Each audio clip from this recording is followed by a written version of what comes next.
Hello बच्चों, welcome to the next genius. इस YouTube channel पे आप सभी बच्चों का स्वागत है जो कि 9th से लेकर 12th की स्टडी करते हैं। उन सभी बच्चों के लिए ये चैनल होने वाला है। इस चैनल पे आपको सभी चीजों की नॉलेज मिलेगी। आप अगर एग्जामिनेशन के लिए प्रिपेयर कर रहे हैं, चाहे वो 9th है, 10th है, 11th है, 12th है, बोर्ड के लिए कर रहे हैं, नीट के लिए कर रहे हैं, मेडिकल एग्जामिनेशन के लिए कर रहे हैं, तो अभी के लिए चैनल होने वाला है। अभी ये हमारा नया चैनल है जिसपे आपको कंटेंट मिलने वाला है। एंड मैं आपको श्योरिटी दिलाता हूं कि अगर आप इस चैनल को फॉलो करते हैं तो देखो 2% तक की तो मैं गारंटी लूंगा नहीं, लेकिन 98% तक मार्क्स आप इजीली ग्रैब कर पाओगे। जो क्वेश्चन मैं आपको यहाँ पे कराने वाला हूँ उन्हीं में से क्वेश्चन आपको एग्जाम में मिलने वाले हैं।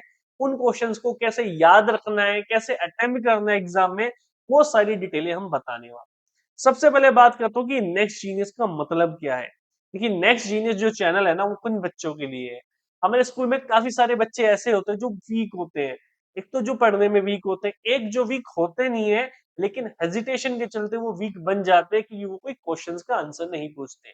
तो ये उन सभी बच्चों के लिए, वीक से लेके इंटेलिजेंट सभी बच्चों के लिए, उन सभी बच्चों को जीनियस बनाने के लिए चैनल आपको बनाया गया है।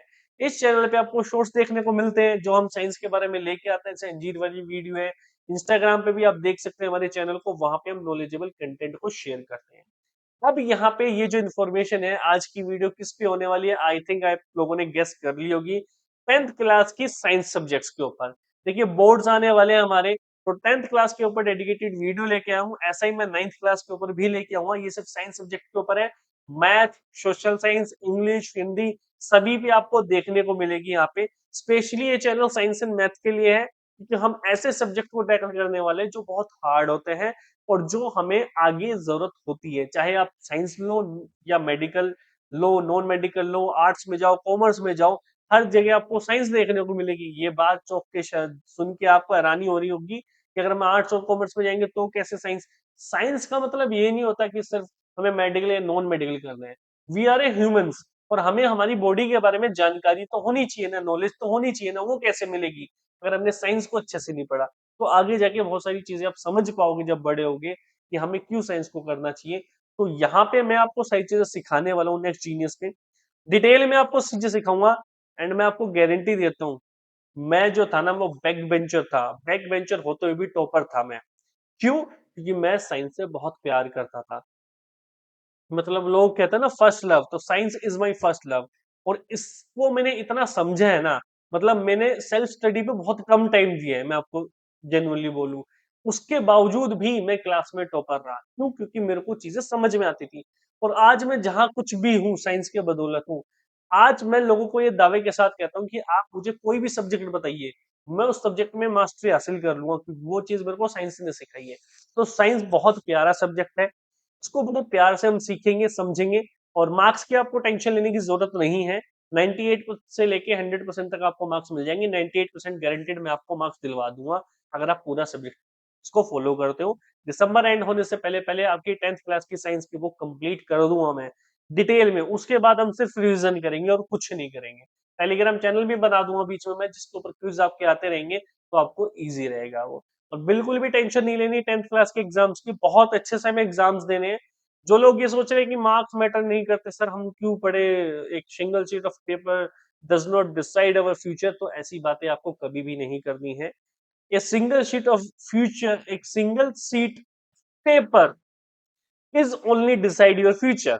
ये फैक्ट है कि आपके जो 10th के मार्क्स हैं वो बहुत इंपॉर्टेंट है। उसके हर एक सब्जेक्ट के मार्क्स बहुत इंपॉर्टेंट है। साइंस और मैथ के तो सबसे ज्यादा है ही अगर आप इस फील्ड में जाते हो, अगर आप मेडिकल या नॉन मेडिकल में जाते हो। लेकिन अगर आप और सब्जेक्ट में भी और किसी भी फील्ड में जाते हो तब भी आपको साइंस या मैथ या हर एक सब्जेक्ट को अच्छे से पढ़ना है। मैं नहीं कह रहा साइंस को अच्छे से करो, मैथ को अच्छे से करो, एसएस हो, हिंदी हो, इंग्लिश हो, जीके हो, सब कुछ में आपको टॉप करना है। और इस चैनल पे मैं आपको लाइफ में टॉप कैसे करना है वो भी बताने वाला हूँ। सबसे इंपॉर्टेंट बात बताऊं, इस चैनल पे क्या देखने को मिलेगी आपको। देखो, कई बार हमारे साथ क्या होता है ना कि हम बहुत ज्यादा पढ़ लेते हैं लेकिन हम एग्जाम में जाते हैं तो कुछ लिख ही नहीं पाते। सोचते हैं मुझे याद तो है लेकिन अगर स्टार्टिंग का याद आ जाए तो मैं लिख दूं। वो वाली प्रॉब्लम आप लोगों को फेस नहीं करनी पड़ेगी क्योंकि मैंने बताया ना, मैंने साइंस को बहुत अच्छे से पढ़ा है। साइंस ने मुझे बहुत कुछ दिया है। तो मैं आपको एक यहाँ पे ट्रिक बताने वाला हूँ जिसकी वजह से, जिसकी मदद से एक्चुअल में कि जो आप याद करते हो ना वो का वो आप पेपर में अपने आप ही लिख दोगे। कैसे ही लिखोगे आगे क्लासेस में पता चलेगा। और मैं आपको बॉन्डिंग बताने वाला हूँ आपके हाथ की, आपके दिमाग के साथ। मतलब मैं आपको बताने वाला हूँ कि जो चीजें आप याद करते हो, जो चीजें हम पढ़-पढ़ के, लिख-लिख के याद करते हो, एग्जाम में नहीं लिख पाते, तो इसके बीच का जो गैप होता है ना, इसको कैसे कवर करना है। बेसिकली जो आप याद करते हो एग्जाम में कैसे लिख पाओगे और लिखने का तरीका क्या है वो भी मैं आपको बताऊंगा। पेपर कैसे अटेम्प्ट करना है।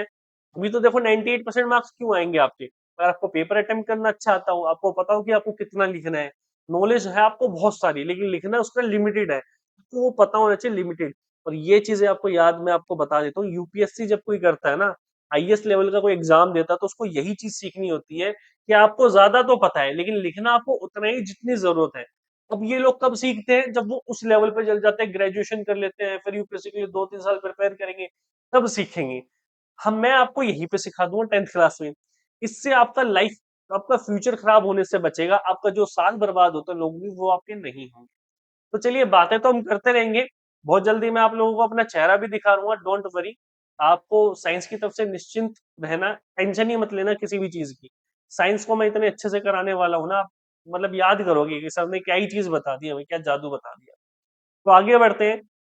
आज की वीडियो प्रॉपरली मैं 10th क्लास के बारे में आपको बताने वाला हूँ, साइंस के बारे में, कि आपको साइंस के सब्जेक्ट को कैसे कवर करना है। और बहुत इंपॉर्टेंट है साइंस का सब्जेक्ट, किस तरीके से हम इसको कवर कर पाएंगे, ये चीजें आज के इस वीडियो में हमें सीखनी है अच्छे से। क्लियर है? चलिए स्टार्ट करते हैं।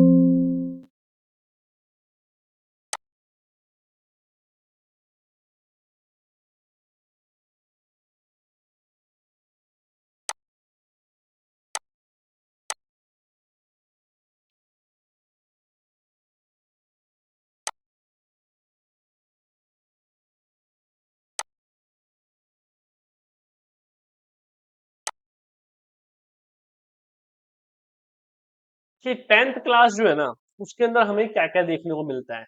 इसके अंदर हमें बहुत सारी चीजें देखने को ऐसी मिलती है जो हमारी लाइफ में काम आती है, पहली बात। दूसरी बात, अगर आप मेडिकल में जा रहे हो, अगर आपको लोगों को डॉक्टर बनना है तो बहुत इंपॉर्टेंट है 9th 10th है। अगर आप चाह रहे हो टीचर बनना है तो भी बहुत इंपॉर्टेंट है। आप अगर आप आर्ट्स या कॉमर्स ले रहे हो तो कल को गवर्नमेंट एग्जाम तो दोगे ही किसी ना किसी एग्जाम के, तब भी तो आपको साइंस पूछी जाती है 10th तक की साइंस। हमें इसलिए देखो, 10th तक हमें जो भी सब्जेक्ट कराए जाते हैं, आप सोचते होंगे कि मेरे को तो साइंस में नहीं जाना है तो मैं साइंस क्यों पढूं, तो साइंस आपको इसलिए पढ़नी है कि अगर आपको आर्ट्स या कॉमर्स भी लेनी है तो आगे जाके आप एग्जाम दोगे तब वहां पे भी साइंस के बेसिक क्वेश्चन आएंगे। तो बेसिक आपको आना ही चाहिए। अब 10th क्लास में आप लोगों के चैप्टर्स है काफी सारे, उसमें से पहला चैप्टर हमारा आता है केमिकल रिएक्शन एंड इक्वेशन। बहुत सिंपल चैप्टर है गाइस, मैं आपको बताना चाहूंगा बच्चों, बहुत ही सिंपल और बहुत ही प्यारा चैप्टर है ये। साइंस का बहुत प्यारा चैप्टर है केमिकल रिएक्शंस एंड इक्वेशन। अब इसमें मैं इसको प्यारा क्यों बोल रहा हूँ इतना, क्योंकि एक्चुअल में है, ये रिएक्शन दिखाता है हमारी, कैसी रिएक्शन दिखाता है। देखो, आपके सामने दो जने हैं, आप अपने घर पे जाते हो, ठीक है, स्कूल की छुट्टी होती है आप लोगों की, आप घर पे जाते हो। घर पे जाने के बाद आपको एक इंसान दिखता है जो आपका फ्रेंड है, ठीक है, और एक इंसान दिखता है जो आपका पड़ोसी है, जो आपके पेरेंट्स से सारे दिन आपको शिकायत करता रहता है कि आपके बच्चे को आपने ये नहीं सिखाया, आपका बच्चा पढ़ता अच्छे से नहीं है। आप किसको देख के खुश होगे, फ्रेंड को या पड़ोसी को? ऑब्वियसली फ्रेंड को देख के खुश होगे कि आज मेरा फ्रेंड आया, मैं उससे बातें करूंगा, शेयर करूंगा सारी चीजें। पड़ोसी को देख के तो नहीं होगे ना। तो ये क्या किया आपने, आपने उसको देख के रिएक्शन दिया, यहाँ पे भी यहाँ पे भी। अब ये रिएक्शन केमिकल से रिलेटेड होता है, ये भी एक केमिकल रिएक्शन है। मैं आपको बताता हूँ, ये हार्मोनल रिएक्शन होता है, ये हार्मोनल रिएक्शन के अंदर आता है। आपने क्या किया, इसको देखा, इसको देखने के बाद आपने इनको रिएक्शन दिया। इस तरीके से जो हम रिएक्शन दे रहे हैं ना, ये तो मैंने आपको नॉर्मली इंक्लूड करके बताया कि इस तरीके की रिएक्शन हम दे सकते हैं। ऐसे रिएक्शन हमारे आसपास होते हैं, उनको हम केमिकल रिएक्शन एंड इक्वेशंस के अंदर पढ़ने वाले हैं। बेसिकली आपको बताऊं, असली बात जानना चाह रहे हो, इस रिएक्शन को समझने के लिए कि हार्मोन्स कैसे रिएक्ट करते हैं, यहां तक पहुंचने के लिए आपको केमिकल रिएक्शन पढ़ना जरूरी होता है कि केमिकल क्या होता है, अच्छा केमिकल रिएक्शन क्या होता है, और इक्वेशन क्या होता है, फिर मतलब क्या होता है इनका। देखो, मैं आपको बताऊंगा आपको पढ़ना क्या है, क्यों पढ़ना है, और आपको ये भी बताऊंगा कि नहीं पढ़ो तो नुकसान क्या हो। सारी चीजें आपको क्लियर कट मिलने वाली है यहाँ पे। तो केमिकल रिएक्शन और इक्वेशन हम पढ़ेंगे बहुत डिटेल में, जहां पे हम जानेंगे सारे एलिमेंट्स क्या होते हैं, कंपाउंड्स क्या होते हैं, ठीक है, आपने hydrogen, helium, lithium, beryllium, boron, इस तरीके की पूरी पीरियोडिक टेबल पढ़ी होंगी। पीरियोडिक टेबल क्या होती है, वो सारी चीजें हम डिटेल में पढ़ने वाले हैं। केमिकल रिएक्शन को अंडरस्टैंड करेंगे, लिखेंगे केमिकल रिएक्शन, जैसे वाटर पानी मिलता है, H2 प्लस ऑक्सीजन मतलब हाइड्रोजन और ऑक्सीजन मिलके पानी बनाता है। तो ये सारे एलिमेंट हो गए, रिएक्शन होकर उन्होंने पानी बना दिया। तो ये सारी चीजें सीखेंगे, टाइप ऑफ रिएक्शन सीखेंगे कि कैसे रिएक्शन बनाई जाती है। उसके बाद देखो, सबसे पहले हमने एलिमेंट्स के बारे में जाना है, कंपाउंड्स के बारे में जाना है, इसके अंदर जान लेंगे, रिएक्शन करना जान लिया। अब acid base and salt, what is this? Acid base and salt, ABS. मैं इसको क्या बोलता हूँ? मैं इसको बोलता हूँ एबीएस। एंटी ब्रेकिंग सिस्टम नहीं है एबीएस बाइक वाला, ये गाड़ी वाला। एसिड बेस एंड सॉल्ट है, बहुत जरूरी है गाइस, इसको समझना बहुत जरूरी है। एसिड हमारी बॉडी में भी बनता है ना, कई बार कहते हैं ना हमने कुछ खा लिया उससे गैस हो गई, या एसिड बन रहा है, तेजाब बन रहा है। तो अब देखो, आपको वो चीजें समझनी है तो पहले आपको बेसिक चीजें, इसलिए जो भी चीज आप साइंस में पढ़ रहे हो ना यहाँ पे 9-10 तक, सारा आपकी बॉडी से रिलेटेड है। आपको पता होना चाहिए आपकी बॉडी पे क्या इफेक्ट पड़ेगा, एनवायरमेंट पे क्या इफेक्ट पड़ेगा, इसलिए हम सारी चीजें पढ़ते हैं अच्छे से। एसिड पढ़ेंगे। अब देखो, आपके पेट में गैस हुई, आपके पेट में गैस हुई, क्या किया आपने? आपने इनो लिया, इनो लिया ना आपने, इनो लिया, या घर में सोडा था वो लिया, उसको क्या कहते हैं? Base. Acid plus base. Salts, हम घर में जो नमक खाते हैं वो सोल्ट। अब ये मैं बिल्कुल आपको सिंपल वे में समझा रहा हूँ, एक्चुअल में हम ऐसे पढ़ेंगे नहीं, इसको डिटेल में पढ़ेंगे, साइंस की लैंग्वेज में पढ़ेंगे, लेकिन आपको समझने के लिए बता रहा हूँ एसिड बेस सोल्ट क्या होता है। इसके बारे में डिटेल में हम पढ़ेंगे, पीएच वैल्यू क्या होती है, पीएच क्या होता है, ये लिटमस पेपर क्या होता है। ठीक है, सारी चीजें डिटेल में पढ़ने वाले हैं, तो आपको टेंशन नहीं लेनी। फिर आता है बहुत इंपॉर्टेंट वर्ड, बहुत मजेदार word, metal and non metal. Metal plus non metal, बहुत इंपॉर्टेंट है ये समझना। अब आप कहोगे सर क्यों इंपॉर्टेंट है? इस क्यों का जवाब मैं आप लोगों को दूंगा। अगर आप मेटल और नॉन मेटल नहीं समझते तो आप क्या क्या चीजें खो दोगे। पहले तो आपको फिजिकल प्रॉपर्टी समझनी है, केमिकल प्रॉपर्टी और रिएक्टिविटी सीरीज। इसका मतलब क्या होता है? सिंपल सा मतलब है, फिजिकल का मतलब क्या है? जो मैं दिख रहा हूँ आंखों से। फिजिकल का मतलब क्या होता है? फिजिकल प्रॉपर्टीज का मतलब जो हमें आंखों से दिख रही हो, जिसको हम देख के अंदाजा लगा सकते हैं। केमिकल प्रॉपर्टीज, जिसमें केमिकल का रिएक्शन होता है। फिजिकल में केमिकल का रिएक्शन नहीं होता, फिजिकली रिएक्शन होता है, स्ट्रेंथ का रिएक्शन होता है। रिएक्टिविटी सीरीज ये बताएगा कौन सा एलिमेंट किससे रिएक्ट करना चाहिए, कौन सा मेटल किससे, नॉन मेटल से रिएक्ट करेगा। मतलब ये एक तरीके से रिएक्टिविटी सीरीज किस तरीके से होती है, जैसे हमारे घर में सीरीज होती है ना, कि जो बड़ा होता है उसकी छोटे सुनेंगे, उससे छोटा जो होता है वो उसको सुनाएगा। अब जो छोटा है वो बड़े के सामने नहीं बोलेगा, या बड़े की बात को नहीं टालेगा। तो ये क्या, ये रिएक्टिविटी सीरीज तो है कि छोटा बड़े को देख के रिएक्ट नहीं कर सकता, लेकिन बड़ा कर सकता है। ठीक है, लेकिन छोटा भी कर देता है, अगर छोटा अगर अच्छा खासा पैसा कमाता हो तो वो बड़े के सामने रिएक्ट भी कर देता है। ठीक है, तो ये रिएक्टिविटी सीरीज है। ऐसे ही हम पढ़ेंगे मेटल एंड नॉन मेटल के बारे में। अब ये पढ़ना जरूरी क्यों है? सबसे इंपॉर्टेंट बात तो ये है ना बच्चों की, पढ़ना क्यों जरूरी है? क्यों पढ़े सर हम? देखो, अभी आप बच्चे हो, अभी आप बड़े होंगे, हो सकता है कोई बच्चा साइंस लेगा, कोई बच्चा आर्ट्स लेगा, कोई कॉमर्स लेगा, हो सकता है कोई कुछ और करेगा। ठीक है, कोई फॉर्मेलिटी के लिए एजुकेशन करेगा, पढ़ लेगा, नहीं पढ़ेगा सर मेरा पढ़ाई में इंटरेस्ट नहीं है। कोई और बिजनेस करोगे आप, बिजनेस करोगे पैसा कमाओगे, या किसी के यहाँ नौकरी करोगे पैसा कमाओगे। पैसा कमाओगे तो जाहिर सी बात है घर वाले शादी कर देंगे, घर वाले शादी कर देंगे तो आपकी एक सुंदर सी बीवी आएगी। अब बीवी आएगी तो गहने पहन के आएगी। अब गहने पहन के आएगी तो आप कैसे चेक करोगे मेटल या नॉन मेटल? वो तो आपको इसी चैप्टर में पता चलेंगे ना। तो आप अपने लिए ना सही, अपनी फ्यूचर वाइफ के लिए पढ़िए, लेकिन पढ़िए जरूर। ठीक है, तो यहाँ पे आपको मेटल और नॉन मेटल का मतलब क्या है, देखो ये दिख रही है ना, गोल्ड, गोल्ड सिल्वर, जितनी भी हम सुनते हैं ना सारी चीजें, जैसे कि आप किसी की दुकान पे जा रहे हो और आपको कोई मिल गई ज्वेलर्स की दुकान, वो कह रहा है ये गोल्ड, ये तो गोल्ड है। मैं आपको ट्रिक बता दूंगा कि आप हाथ में लेके बता दोगे ये गोल्ड है या नहीं है। मतलब मेटल या नॉन मेटल में मैं गोल्ड के बारे में आपको बता दूंगा कि गोल्ड क्या होता है। तो यहाँ पे बहुत सारी चीजें जानने को मिलेगी। अगर आपको कोई भी डाउट आता है किसी भी चीज से रिलेटेड, आप मुझे कमेंट कर देना, या 10th क्लास के किस चैप्टर में आपको सबसे ज्यादा डाउट है, किस टॉपिक में आपको सबसे ज्यादा डाउट है, मुझे यहाँ पे मेंशन कर देना, मैं पहले उसकी वीडियो ला दूंगा ताकि आप लोगों को आसानी हो। ठीक है, सर हम पढ़ते carbon and its compound, that is very important. आज आप अपने आसपास जितनी भी चीजें देखोगे, कार्बन ही इंक्लूड मिलेगा आपको उसके अंदर। कार्बन क्या है? हम आग लगाते हैं, मैं घरों में आग लगाने की बात नहीं कर रहा बच्चों, एक्चुअल में जब हम माचिस से आग एक्चुअल में जलती है उसकी बात कर रहा हूँ। ठीक है, घरों में आग लगाते हैं तो दिल जलते हैं, लेकिन अगर हम एनवायरनमेंट को यूज करके आग लगाते हैं तो कार्बन निकलता है। तो यहाँ पे कार्बन के बारे में हम पढ़ने वाले हैं, इससे रिलेटेड प्रोडक्ट। तो सर इससे रिलेटेड प्रोडक्ट क्या हुआ, इसके रिएक्शन पढ़ी थी, केमिकल रिएक्शन एंड इक्वेशन, वो पहले नंबर पे इसलिए दे रखा है कि सीक्वेंस वाइज कुछ सोच के दिया हुआ है। यहाँ पे CH4 मिलेगी आपको मीथेन गैस, CO2 मिलेगी कार्बन डाइऑक्साइड। तो ये कार्बन और इसके कंपाउंड्स हैं। कंपाउंड्स क्या होता है, जो दो एलिमेंट से मिलके बनते हैं। एलिमेंट सिंगल एंटिटी होता है, ठीक है, दो एलिमेंट मिलके कंपाउंड बनाते हैं, ठीक है। उसी तरीके से हम यहाँ पे कार्बन और कंपाउंड्स के बारे में पढ़ने वाले हैं। कार्बन की टेट्रा वैलेंसी होती है। अभी वैलेंसी क्या होती है, टेट्रा वैलेंसी क्या होता है, कुछ घबराने की जरूरत नहीं है। इतना इजी तरीके से समझा दूंगा ना कि आप सोचोगे क्या ही था, क्यों ही घबराते थे हम वैलेंसी टेट्रा वैलेंसी के बारे में, कुछ भी नहीं है। कैटिनेशन क्या होता है, जोड़ना। हम बॉन्डिंग, जैसे आजकल MLM चल रही है, मल्टी लेवल मार्केटिंग, ये एमवे वाले कर रहे हैं आजकल, RCM वालों की चल रही है, वही है, कुछ नहीं है। कार्बन को कार्बन से जोड़ते चले जाते हैं, कैटिनेशन लोग। हाइड्रोकार्बन क्या होता है, हाइड्रोजन और कार्बन।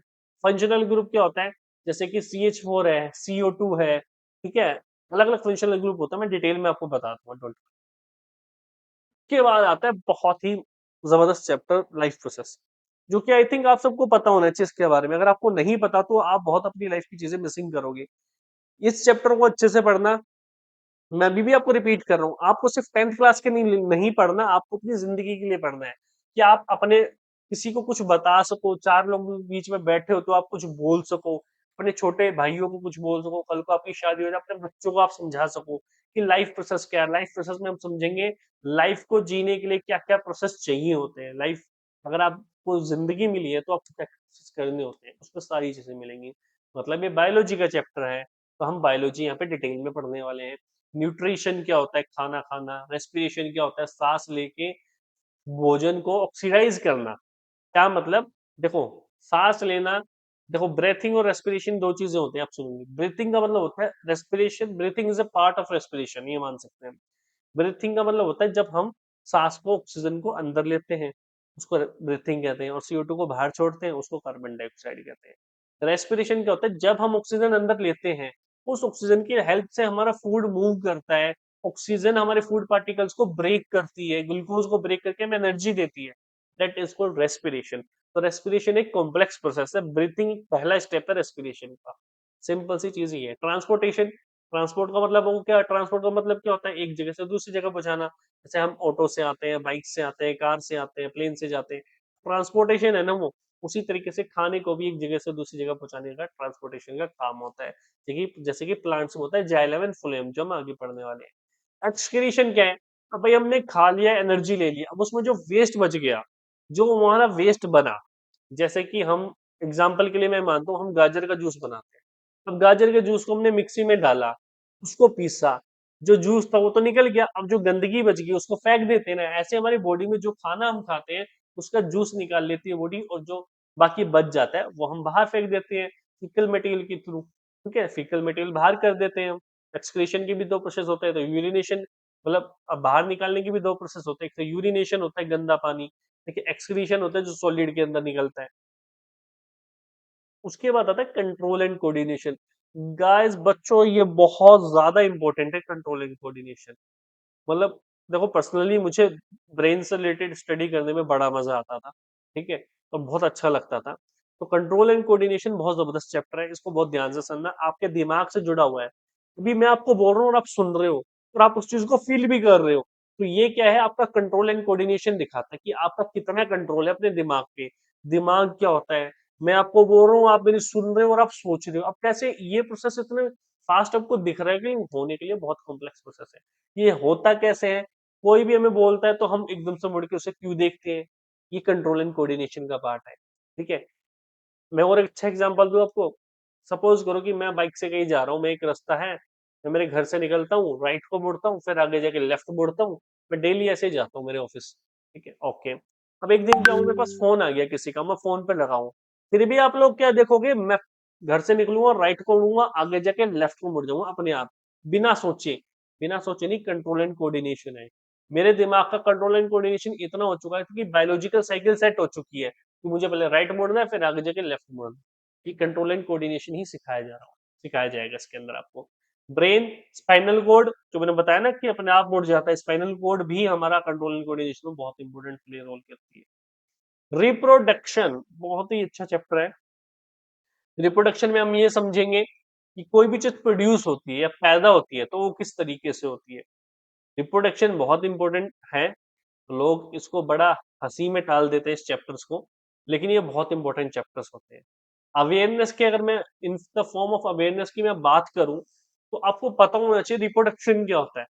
तो रिप्रोडक्शन के बारे में अगर आपने जान लिया, रिप्रोडक्शन के बाद अगर रिप्रोडक्शन के टाइम में अगर चीजें हम सही रखते हैं तो बाद में हमें परेशानी नहीं होती। डिटेल में सीखोगे क्यों मैं ये बातें बोल रहा हूँ, आपको नॉलेज में बताऊंगा, सारी चीजें खुल के बताऊंगा, don't worry. A sexual sexual reproduction, human reproductive system आ जाएगा कि हम भी कैसे प्रोड्यूस हुए, हम रिप्रोड्यूस कैसे हुए, क्यों रिप्रोड्यूस हुए, हम जब रिप्रोड्यूस हुए तो हमारे कान दो नाक ही क्यों आए, तीन कान तीन नाक क्यों नहीं आई, सारी चीजें डिटेल में बताएंगे। उसके बाद आता है हेरिडिटी एंड इवोल्यूशन। हेरिडिटी क्या होता है ना, कहीं आपने देखा होगा ना, आप लोगों को, आप बाहर जाते हो मार्केट में, आपको अंकल मिल जाते हो, वो कहते हैं अरे आप तो अपने पापा के जैसे दिखते हो, या आप तू तो अपने बाप जैसा दिखता है, ऐसे बोलते हैं ना। तो मतलब होता है हेरिडिटी, जब आपके पेरेंट्स के कैरेक्टर आप पे दिखाई देने लगे, उसको हेरिडिटी कहते हैं। ये आपको डिटेल में यहाँ पे समझाया जाएगा। जीन्स एंड ट्रेड क्या होता है, इवोल्यूशन किसी चीज का चेंज होना एक अच्छे इम्पैक्ट के अंदर, जैसे कि डार्विन थ्योरी है। अब ये है क्या, बहुत डिटेल में आपको समझाने वाला हूँ, इसके लिए बिल्कुल टेंशन नहीं लेनी है हमें। उसके बाद आता है summary and learning path forward, ये मैंने आपको बता दिया पूरा का पूरे आपके चैप्टर्स, यहाँ पे 8 चैप्टर्स कंप्लीट हो चुके हैं। ठीक है, ये 8 चैप्टर आपको अच्छे से करने हैं इसके अंदर। चैप्टर करने के बाद मैं आपको बताता हूँ आपकी साइंस की बुक कैसे दिखती है। 10th क्लास में आपकी साइंस की बुक है, तरीके से दिखती है। यहाँ पे जैसे हम स्क्रॉल करके नीचे जाते हैं, यहाँ पे सारे कंटेंट आपको देखने को मिलता है। अभी और चैप्टर्स हमारे पेंडिंग है, वो फिजिक्स के चैप्टर्स हैं। ठीक है, केमिस्ट्री क्या है, फिर बायोलॉजी क्या है, अब फिजिक्स क्या है। और नीचे चले जाते हैं हम थोड़ा सा, ये सारे वो मेंबर्स हैं जिन्होंने एनसीईआरटी के अंदर अपनी रिपोर्ट दिया है। एक कंटेंट है हमारा पूरा, हेरिडिटी तक हमारा हो गया था, हेरिडिटी तक। उसके बाद देखो लाइट रिफ्लेक्शन एंड रिफ्रैक्शन पढ़ेंगे कि लाइट जब हम कोई भी, आपको यहाँ पे ये पता चलेगा रिफ्लेक्शन क्या होता है, रिफ्रैक्शन क्या होता है, लाइट क्या होता है, कि हमें रेड कलर रेड ही क्यों दिखता है, ब्लू क्यों नहीं दिखता, और व्हाइट कलर क्या होता है और ब्लैक कलर क्या होता है। आपको यहाँ पे पता चलेगा व्हाइट और ब्लैक तो कोई कलर ही नहीं होते। ठीक है, एक वो होता है जिसमें से सारे कलर पास हो जाते हैं। ठीक है, एक वो होता है जो सारे कलर को ऑब्जॉर्व कर लेता है। तो व्हाइट और ब्लैक कोई कलर नहीं होते, कलर तो एक्चुअल में रेड, ये आपको विबग्योर जो होता है उसके बारे में पता भी चलेगा यहाँ पे। उसके बाद है the human I and the colourful world, इसके अंदर हम हमारे ह्यूमन आई के बारे में पढ़ने वाले डिटेल के अंदर, कि ह्यूमन आई होती क्या है, उसके अंदर क्या क्या चीजें इंक्लूड होती है, किस तरीके से काम करती है। फिर हम इलेक्ट्रिसिटी पढ़ेंगे। देखो ये सारी चीजें इंपॉर्टेंट है, फिजिक्स भी आपको पढ़ना इंपॉर्टेंट है। अगर कोई बच्चा मेडिकल में जाना चाह रहा हो, सोच रहा है फिजिक्स ना पढ़ूं, तो फिजिक्स बहुत इंपॉर्टेंट है, बिना फिजिक्स के आप कैसे कर पाओगे। जैसे कि आपको अगर पता ही नहीं होगा तो आप इंस्ट्रूमेंट कैसे यूज कर पाओगे, किसी कोई भी इलेक्ट्रिकल इंस्ट्रूमेंट आपको यूज करना है ऑपरेशन के दौरान, कैसे यूज कर पाओगे। तो आपको फिजिक्स केमिस्ट्री बायो तीनों को अच्छे से डिटेल में पढ़ना है साइंस में। फिर आएगा magnetic effect of electric current, magnetic effect क्या होता है इलेक्ट्रिक करंट का, ये आपको यहाँ पे पता चलने वाला है। और लास्ट इसका चैप्टर 13 अवर एनवायरनमेंट, हमारे एनवायरनमेंट के बारे में आप लोगों को बताया जाएगा। तो ये 13 चैप्टर्स है जिसको हम डिटेल में पढ़ने वाले हैं 10th क्लास के अंदर।